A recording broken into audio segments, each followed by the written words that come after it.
बिस्मिल्लाहिर्रहमानिर्रहीम। I am Ahmad रज़ा ख़ान। मेरा बेटा कैसे हैं आप? मुझे उम्मीद है कि आप ठीक होंगे। प्रीवियस लेक्चर्स के अंदर हमने कंटिन्यूस फंक्शन शुरू किया हुआ था, हमने इसके कुछ सवालात किए। हम थोड़ा सा आगे बढ़ते हैं। Let's start exercise 1.4 with the question number 4। अब यहाँ पे इसके सवाल पूछने का स्टाइल चेंज हो जाएगा। यहाँ पे उसके सवाल पूछने का स्टाइल वो चेंज करेगा। पहले हम चेक कर रहे थे कि फंक्शन किसी भी नंबर के ऊपर कंटिन्यूस कब है कब नहीं है, लेकिन यहाँ पे वो थोड़ी सी स्टेटमेंट को चेंज करेगा। अगर स्टेटमेंट को स्टडी करते हैं तो द फंक्शन ये है find c so the limit x - 1 exist. इसका वो कह रहा है कि फंक्शन पे लिमिट एग्जिस्ट करती है। अगले सवाल में कहेगा फंक्शन कंटिन्यूस है। जब वो कह रहा है कि लिमिट एग्जिस्ट करती है, देखिए लिमिट एग्जिस्ट करने का मतलब सिंस गिवन लिमिट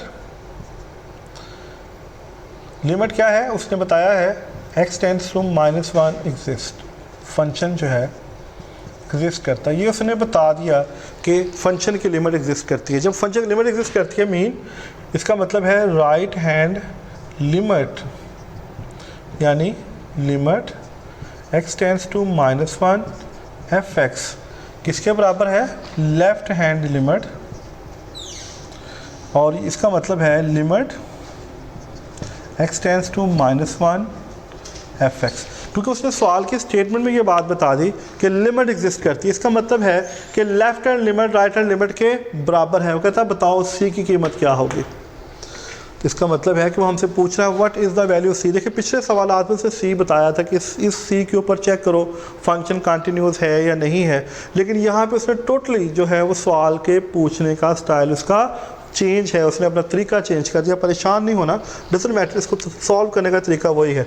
देखिए लिमिट पहले हमारे पास राइट हैंड लिमिट है x टेंड्स टू 1 पॉजिटिव। देखिए फंक्शन अब राइट हैंड लिमिट के लिए देखिए x greater than 1 it's mean this is c+2, it's mean this is c+2 and similarly in here limit x tends to -1। अब यहाँ पे less than के लिए दिस इज x+2, क्योंकि उसने लिमिट ऑफ द फंक्शन की बात ही नहीं की, इसलिए हम तीसरी प्रॉपर्टी की तरफ नहीं जाएंगे।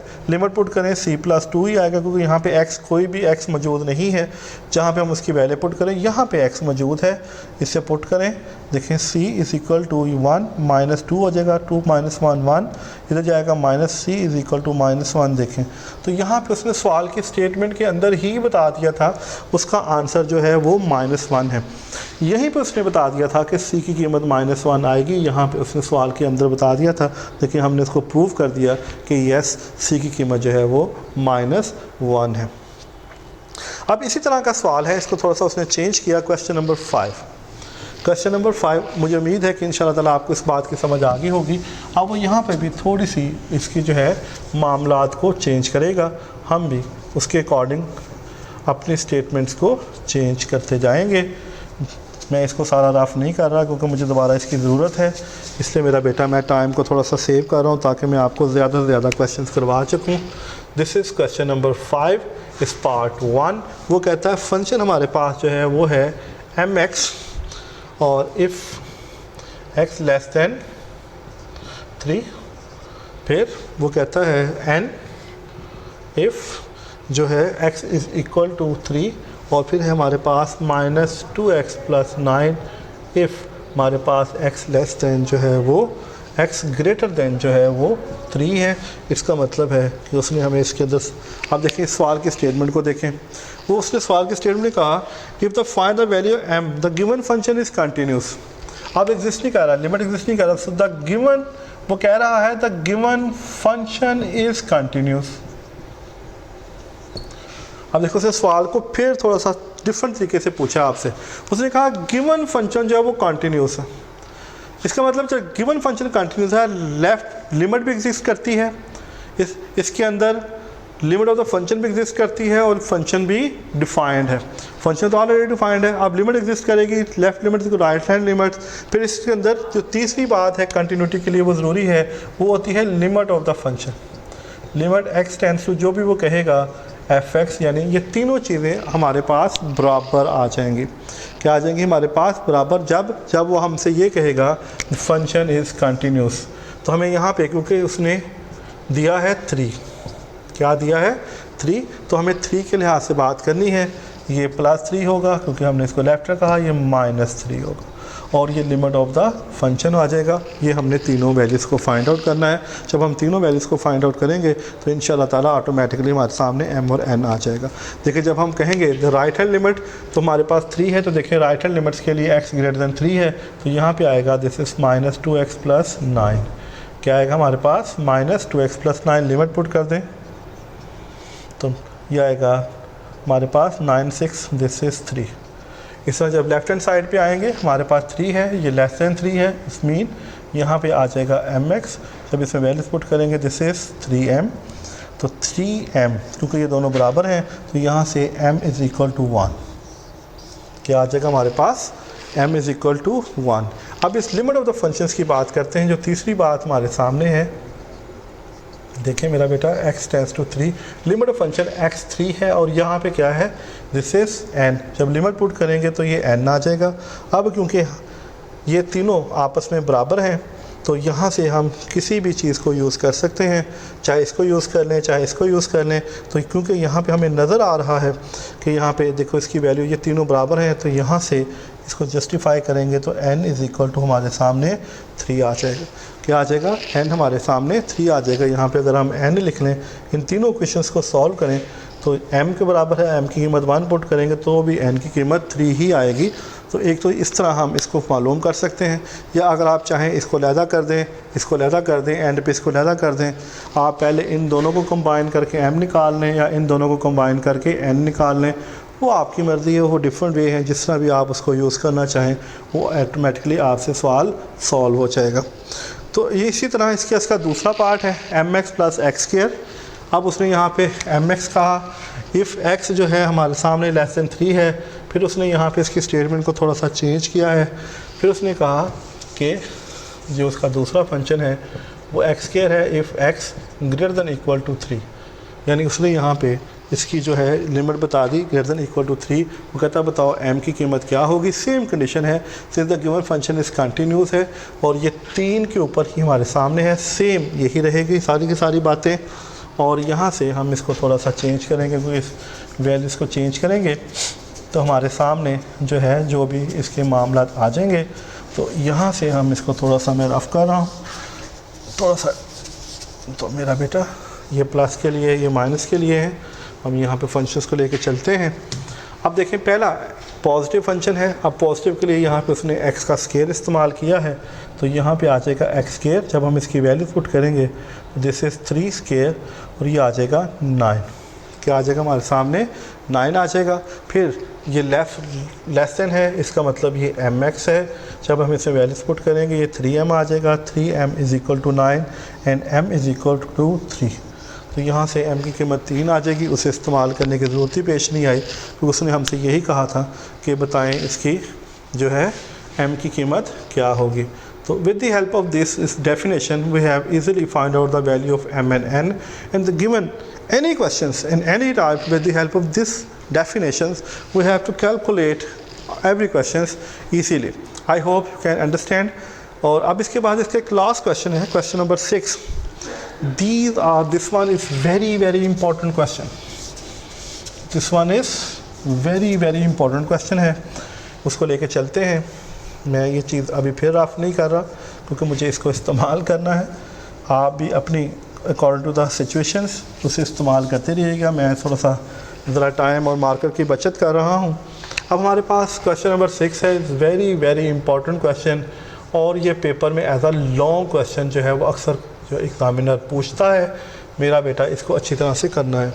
अब वो कहता है 2x + 5 और यहाँ पे है -x + 7 और बॉटम में है इसके x - 2 और यहाँ पे उसने लिखा x ≠ 2। फिर उसने लिखा दिस इज़ k और यहाँ पे उसने लिखा x = 2। वो कहता है ये कंटिन्यूस फंक्शन है 2 के ऊपर। The given function is continuous, ये उसने बता दिया एट x = 2। वो कहता है ये कंटिन्यूस फंक्शन है 2 के ऊपर, तो बताओ what is the value of k। हमें करना है फाइंड k। वो कहता है बताओ k की कीमत क्या होगी। अब ये बड़ा ही गौर तलब सा सवाल है, देखें, इसलिए पेपर में आता है, उसने हमने सब कुछ बता दिया। आप देखें, क्योंकि उसने कह दिया continuous mean left hand limit is equal to right hand limit, तो उसने यहाँ पे बता दिया। अब यहाँ पे ये देखें एक्स नॉट इक्वल टू 2 है, एक्स इज इक्वल टू 2 है। जब एक्स इज इक्वल टू 2 है, इस मीन ये इसका जो है लिमिट ऑफ द फंक्शंस को सेटिस्फाइड करता है। X is not equal to mean ये इसकी नेगेटिव अप्रोच को शो करता है। तो हम यहाँ पे इसको ले लेंगे और यहाँ पे ले लेंगे लिमिट एक्स टेंड्स टू कितनी है जी, ट्रू फंक्शन, यानी लिमिट ऑफ फंक्शंस ले लेंगे। चलें इसको इस तरह लिख लेते हैं, लिमिट ऑफ फंक्शंस, और यहाँ पे ये आ जाएगा limit x tends to 2 of f x. ठीक हो गया जी। अब यहाँ पे हमने 2 लिया है और ये माइनस है, बाकी क्योंकि हमें इन चीज़ों की ज़रूरत नहीं है तो मैं इसको यहाँ से जो है वो साफ़ कर रहा हूँ। अब इसी के मुताबिक हम इस सवाल को लेके आगे बढ़ेंगे। अब देखें हमारे पास ये वैल्यूज़ है, मैं इसको इधर लिख लूँ, इसको इधर लिख लूँ, थोड़ी सी जगह चेंज कर रहा हूँ, लिमिट हो जाएगी एफ एक्स हो जाएगा। ये यहाँ पे हमारे पास limit x tends to -2 limit of the आ जाएगा। अब इसकी वैल्यूज पुट करते हैं जी, यहाँ से शुरू कर रहा हूँ। तो हमारे पास पहले ये आएगा, this is limit x tends to 2, और ये आ जाएगा दिस इज़ के, ये आएगा this is limit x tends to 2, और यहाँ पे हमारे पास जो फंक्शन है वो आएगा 2x + 5, और ये आ जाएगा -x + 7, और ये आ जाएगा दिस इज़ x - 2।